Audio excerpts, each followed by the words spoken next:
Artinya di sini ana ingin menyinggung bahwa ngaji itu jangan sekedar ngikutin tren masyarakat. Digambarin orang gitu, pakai jenggot, nggak pasang mata, nggak pasang hidung, jenggotnya tebel, pakai baju, pakai gamis, terus diangkat di atas mata kaki, ditulis di bawahnya guroba, strangers. Kemudian orang besoknya ngelihat yang kayak gitu makin lama makin banyak, makin lama makin banyak, dia ubah penampilannya. Alhamdulillah, penampilan Islami itu bagus.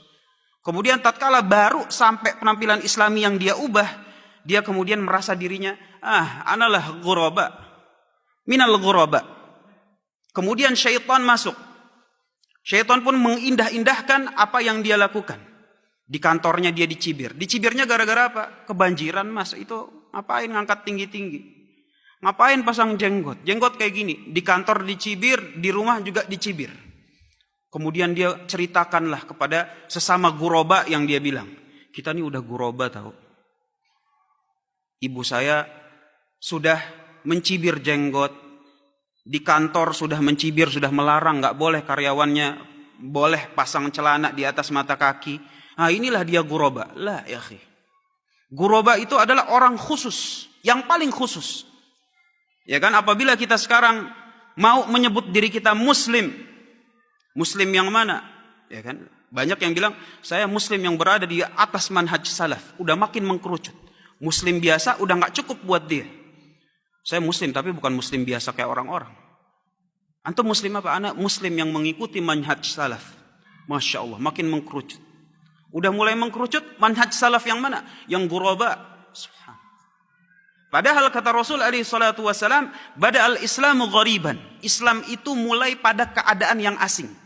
Ketika Islam itu mulai, belum ada syariat salat, belum ada syariat jenggot, belum ada syariat cingkrang, belum ada syariat niqab, belum ada syariat yang lain. Yang cuma ada adalah syariat tauhid. Jadi kalau kita mau menilai diri kita sebagaimana guroba, maka hendaklah dikembalikan. Jangan dikembalikan lewat gambar-gambar yang berseliweran di Instagram maupun di sosmed. Ataupun di profil WA. Inilah guroba, inilah guroba. La, yang menjadi timbangan adalah apa yang dibilang oleh Allah subhanahu wa ta'ala dan dibilang oleh Rasul alaihi salatu wassalam. Bada'al Islam ghariban. Islam itu mulai pada sesuatu dengan sesuatu yang asing. Saat Islam mulai, cuma ada syariat tauhid. Jadi selama keterasingan itu bukan karena keterasingan tauhid, jangan GR sebagai guroba. Lihat, Nabi Ibrahim alaihissalam memang dikucilkan kaumnya gara-gara apa? Gara-gara pasang jenggot, gara-gara cingkrangan, gara-gara pakai peci tiap hari kemana-mana. Diasingkan dan dimusuhi oleh kaumnya gara-gara mendakwahkan tauhid. Dan tidaklah dakwah tauhid itu tegak kecuali dengan memerangi kesyirikan. Diperangin itu kesyirikan. Lihat bagaimana simbol-simbol kesyirikan dihancurkan sendirian oleh Nabi Ibrahim alaihissalam. Begitu juga Nabi Isa di sini. Nabi Isa dari satu waktu, dari satu tempat ke tempat yang lain, dikucilkan, dimusuhi oleh kaumnya gara-gara apa? Gara-gara mendakwahkan at-tauhid. Melarang dari kesyirikan. Melarang dari kesyirikan. Begitu juga dengan Nabi Muhammad sallallahu alaihi wasallam. Makanya Nabi sallallahu alaihi wasallam tatkala di Mekah keadaannya sama kayak Nabi Isa alaihissalam ketika dikucilkan oleh kaumnya. Kenapa dikucilkan? Dikucilkan oleh kaumnya karena mendakwahkan tauhid dan memerangi kesyirikan. Jadi kalau keterasingan kita bukan gara-gara mendakwahkan tauhid dan memerangi kesyirikan, maka ini guroba udah beda dari guroba yang dimaukan oleh Nabi sallallahu alaihi wasallam. Jadi kalau kita mau guroba, ya kan, setiap ada jejak-jejak kesyirikan, kita tongkrongin di situ. Tongkrongnya di situ. Bawa selebaran. Kalau memang nggak bisa dakwah, kasih orang-orang yang pergi petilasan, mau minta-minta sama kuburan, mau yang lain, kasih ke selebaran. Pak, kalau memang kita nggak berani ngomong, kasih. Nanti kalau dia baca, antum harus siap. Harus siap, kayaknya resikonya tinggi. Ya iya. Itulah dakwah para rasul. Dakwah para rasul. Ini yang paling minimum aja. Kita nggak usah ngomongin Nabi Ibrahim tiba-tiba menghancurkan berhala maupun situs-situs kesyirikan. Ya kan? Nggak usah ke situ deh. Ngomong lewat lisan saja. Nggak kuat lewat lisan, lewat selebaran. Lewat selebaran. Ana jamin guroba antum yang sekarang antum di atasnya bakalan lewat. Bakalan lewat. Antum akan mengalami sesuatu yang luar biasa. Betulan diusir, udah bukan dicibir lagi. Diusir beneran. Ana sendiri belum pernah. Ana sendiri belum pernah masuk ke tempat kesyirikan, kemudian berdakwah lewat lisan ana, udah nggak berani, lewat selebaran pun ana nggak berani. Kalau sendirian ana nggak berani. Kalau ada yang mau nemenin, ayo coba kita pasang planning mau kemana. Tapi kalau sendirian ana nggak berani. Ana nggak berani. Sehingga kalau misalnya ada orang yang nanya, Dil, antum Islam yang mana nih? Kan ada yang banyak, ada yang A, B, C sampai Z. Ana hanya bilang ana Muslim. Yang di atas yang mana? Ana nggak berani mendakwahkan ana lebih dari itu. Berat. Berat. Barometernya itu berat. Berharap, naam. Ana berharap mudah-mudahan ana berada di atas manhaj salaf. Dan berada di atas jalannya para ghuraba dari zaman ke zaman. Tetapi buktinya itu nol. Yang dibutuhkan itu bukti. Bagaimana nanti Allah Subhanahu wa taala menanyakan, antum mendakwahkan antum itu dirinya ghuraba, mana buktinya? Mana situs-situs kesyirikan yang sudah pernah antum hancurkan, antum musnahkan demi menegakkan at-tauhid kepada Allah Subhanahu wa taala? Nol. Nol.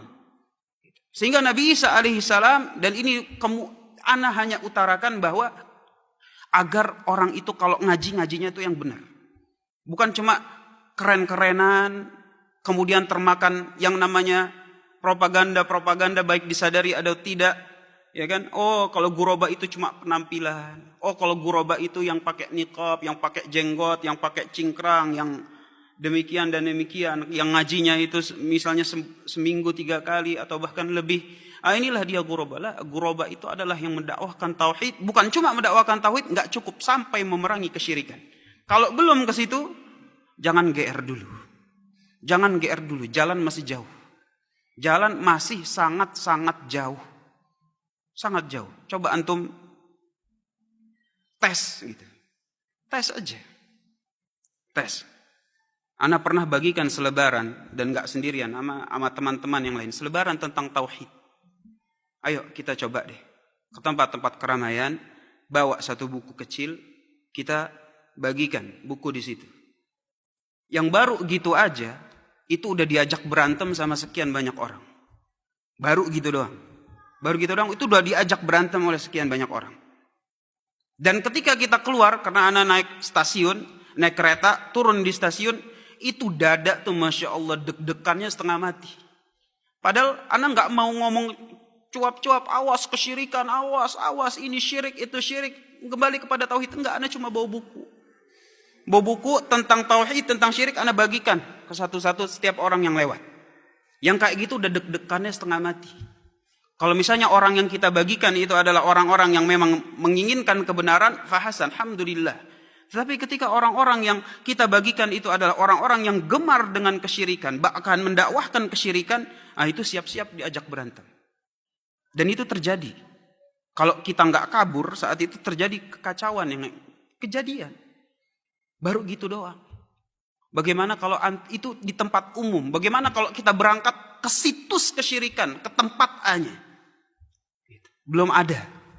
Coba dipikirkan gitu. Kalau kita memang mau menjadi ghuraba, fatuba lil ghuraba, maka surga, tuba, pohon di surga bagi orang-orang yang asing, maka hendaklah kadar keasingan itu sebagaimana Rasul alaihi salatu wasallam bilang, badal islamu ghariban wa sayaudu ghariban kama bada. Sebagaimana Islam itu mulai dengan sesuatu yang asing, dan Islam mulainya itu adalah dengan syariat atau tauhid, bukan yang lain. Bukan yang lain.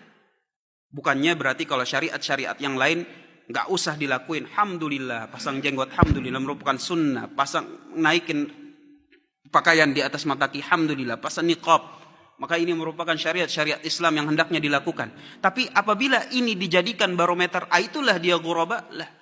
Makanya kata Rasul alaihi salatu wasalam ketika ditanya, man humul ghuraba ya Rasulullah? Siapa itu ghuraba? Maka Rasul alaihi salatu wasalam bilang, al-muslihun idza fasadan nas. Mereka adalah yang memperbaiki keadaan ketika manusia itu telah rusak. Dan sebesar-besarnya kerusakan adalah kerusakan akidah, yaitu kesyirikan kepada Allah Subhanahu wa taala. Dan sebesar-besarnya islah, sebesar-besarnya perbaikan adalah perbaikan akidah, yaitu perbaikan kepada tauhid kepada Allah Subhanahu wa taala.